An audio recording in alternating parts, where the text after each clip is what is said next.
যে ভাইকে আশ্রয় দিলাম সে ভাই আমার সংসারটা শেষ করে দিল। এক পিতার বুক ফাটা আহাজারি, এক স্বামীর অসহায় কান্নায় ভারী হয়ে উঠেছে এলাকা। ময়মনসিংহের ভালুকায় গেল সোমবার সকালে ঘটে গেল এক রক্তাক্ত পারিবারিক ট্র্যাজেডি, যেখানে ঘাতক কোনো দূরের নয়, ঘাতক ছিল নিজেরই আপন ছোট ভাই। নিহতরা হলেন ময়না আক্তার, মেয়ে রাইসা, ছেলে নীরব ঘুমন্ত অবস্থায় পড়েছিল কাঠেতে। বউ আর দুই সন্তানকে চিরকালের জন্য হারিয়ে রফিকুল ইসলাম কান্নাজড়িত কণ্ঠে বলেন, ঘটনার আগের রাত 7টা 40 নাইট শিফটের ডিউটিতে যাই। বের হওয়ার সময় বউকে বলে যাই বাচ্চাগুলোকে ঘুম পাড়ানোর জন্য। বাচ্চাগুলো ঘুমায় না। বের হওয়ার সময় আমার পিছু পিছু চলে আসে। পরে বাচ্চাদের ঘরে দিয়ে আমি ডিউটিতে চলে আসি। হঠাৎ তাদের কথা মনে হলে রাত 10:30টার দিকে ফোন দেই বাসায়।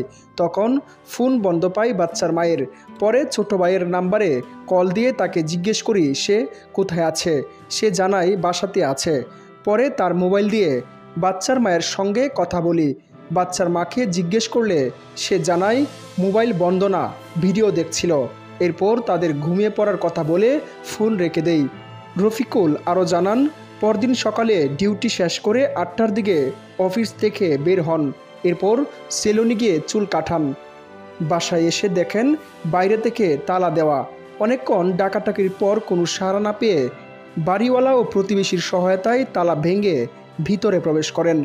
ঘরে ঢুকেই স্ত্রী ও দুই সন্তানের রক্তাক্ত দেহ দেখতে পান তিনি আরও বলেন, আমার আপন ছোট ভাই নজরুল আগে থেকেই হত্যা মামলার আসামি ছিল। 2.5 মাস আগে অনেক কষ্ট করে টাকা জোগাড় করে তাকে আমি জেল থেকে ছাড়িয়ে আনি। এরপর সে 1 মাস ধরে আমাদের বাসায় থাকত। আমার ভাই ছাড়া তাদের আর কেউ হত্যা করেনি। আমার ছেলেটাকে কিভাবে হত্যা করলো তা ভাষায় বোঝানো যাবে না। আমার মেয়ের গলাটা পুরো কেটে ফেলা হয়েছে।